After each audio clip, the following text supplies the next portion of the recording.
Hello everyone, welcome to Priyanka NET classes.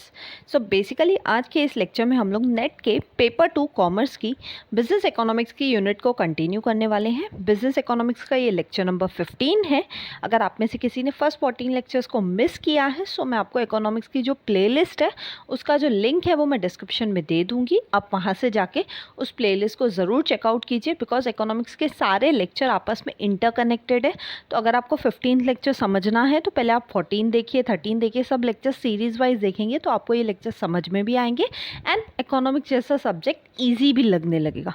Coming to हमारा आज का 15th लेक्चर जो है चेंजेस इन डिमांड। अगर आपको याद हो 13th लेक्चर में हमने देखा था variations versus change in demand, दोनों का डिफरेंस क्या है, तब मैंने आपको समझाया था एंड मैंने आपको बोला था 14th लेक्चर लास्ट लेक्चर जिसमें हमने डिटेल में वेरिएशन इन डिमांड देखा था।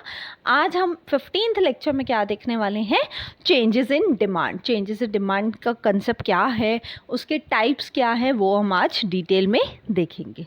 सो चलिए स्टार्ट करते हैं। बट बिफोर मूविंग ऑन मैं बता दूं मेरा नाम प्रियंका नाथानी है। मैंने अपना नेट एंड जेआरएफ क्वालिफाई किया हुआ है कॉमर्स सब्जेक्ट से अपने पहले ही अटेम्प्ट में 99.55 परसेंटाइल के साथ ही साथ मैंने अपना नेट इन मैनेजमेंट क्वालिफाई किया हुआ है अपने पहले ही अटेम्प्ट में। साथ ही साथ मैंने अपना महाराष्ट्र सेट भी क्वालिफाई किया हुआ है कॉमर्स सब्जेक्ट से अपने पहले ही अटेम्प्ट में। So this was my brief background. चलिए स्टार्ट करते हैं। सो चेंजेस इन डिमांड। सबसे पहले तो चेंजेस इन डिमांड का मीनिंग क्या है। तो चेंजेस इन डिमांड मतलब जब भी किसी भी कमोडिटी की डिमांड या तो इंक्रीज होती है या तो डिक्रीज होती है। किसी भी कमोडिटी की डिमांड जब इंक्रीज या डिक्रीज होती है only and only because of other factors like advertisement, income of the consumer, population, price of substitute goods, price of complementary goods, etc. etc.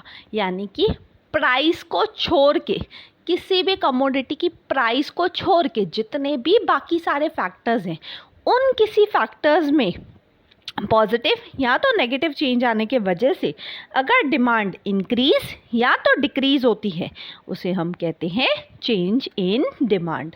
Change in demand का meaning क्या बोलता है कि या तो आपके प्रोडक्ट की डिमांड बढ़ेगी या तो कम होगी, लेकिन ये डिमांड बढ़ेगी या कम होगी only and only because of various other factors other than price. Price को छोड़ के, क्योंकि प्राइस हमेशा क्या रहेगा, कांस्टेंट रहेगा। हमने डिटर्मिनेंट्स ऑफ डिमांड में देखा था प्राइस के अलावा भी बहुत सारे फैक्टर्स है जो एक प्रोडक्ट की डिमांड को डायरेक्टली या इनडायरेक्टली अफेक्ट करते हैं। तो चेंजेस इन डिमांड का भी कंसेप्ट यही बोलता है कि आपका डिमांड प्रोडक्ट का बढ़ेगा या तो घटेगा, लेकिन प्राइस कांस्टेंट ही रहेगा उस प्रोडक्ट का।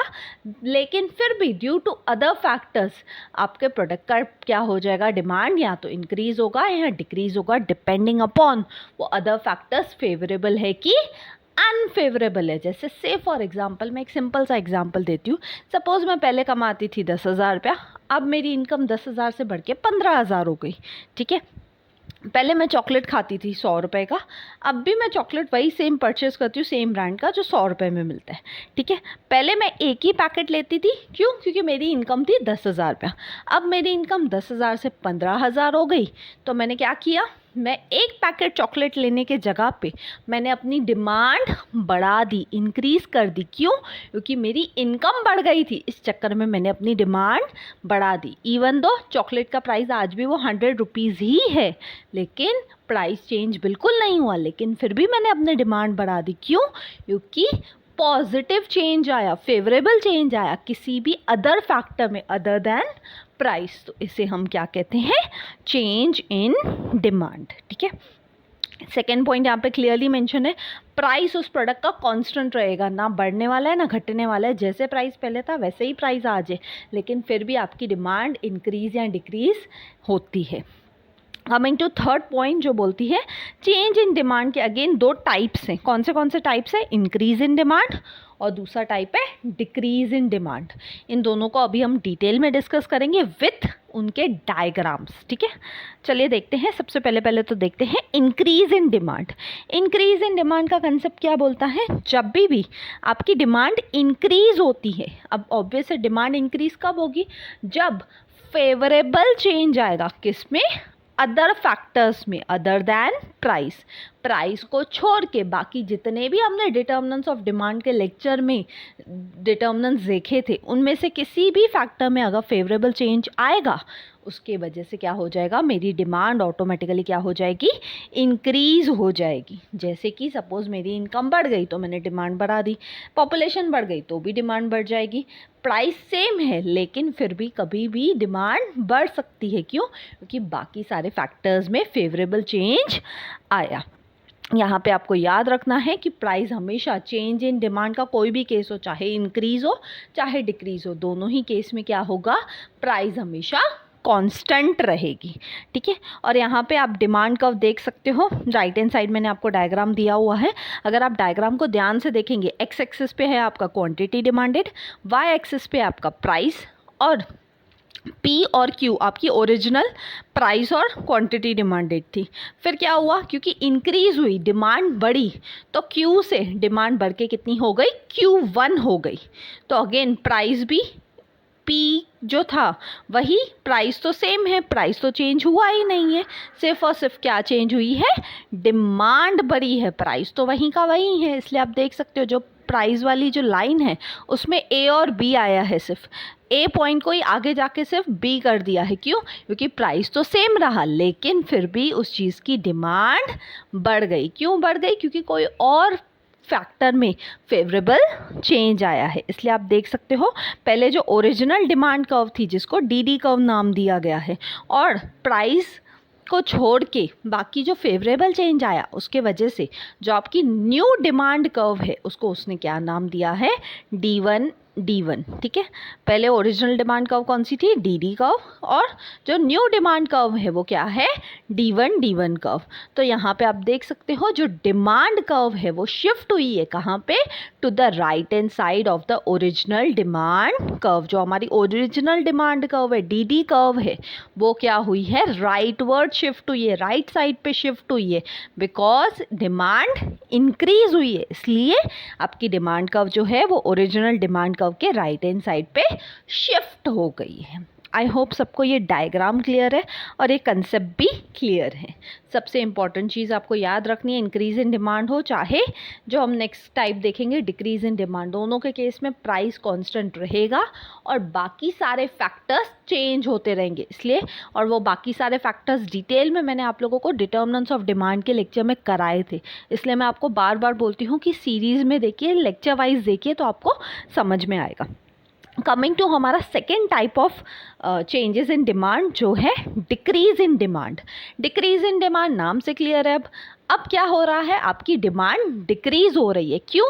क्योंकि जो बाकी सारे फैक्टर्स है, प्राइस को छोड़ के, प्राइस कांस्टेंट ही रहेगा, प्राइस को छोड़ के जो बाकी सारे फैक्टर्स हैं उनमें क्या हुआ है, अनफेवरेबल चेंज देखने मिला है।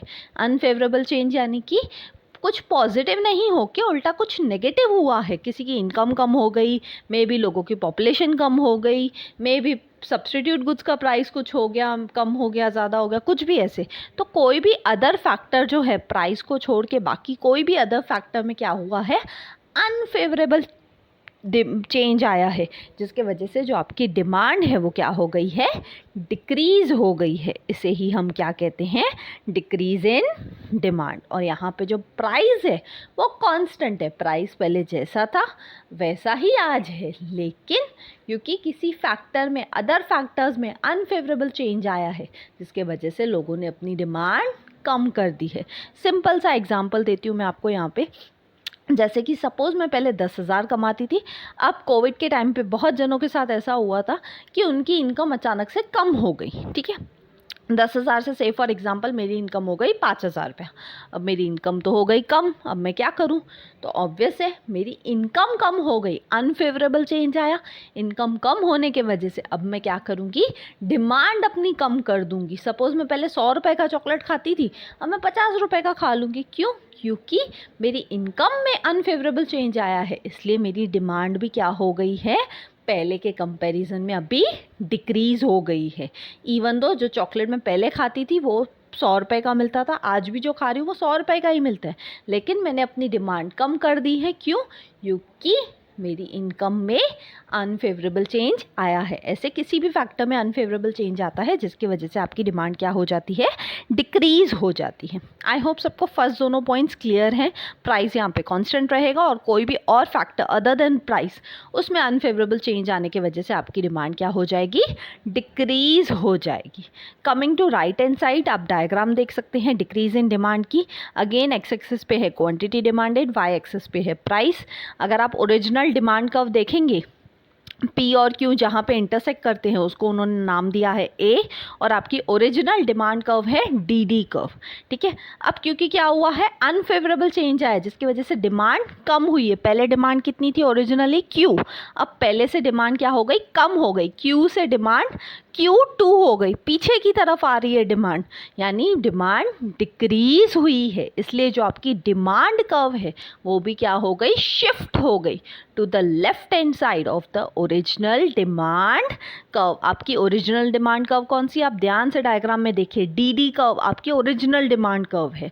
वो क्या हो गई है, क्योंकि डिमांड पहले से डिक्रीज हो गई है इसलिए एक नई डिमांड कर्व हमने बनाई जिसका हमने नाम रख दिया D2 कर्व।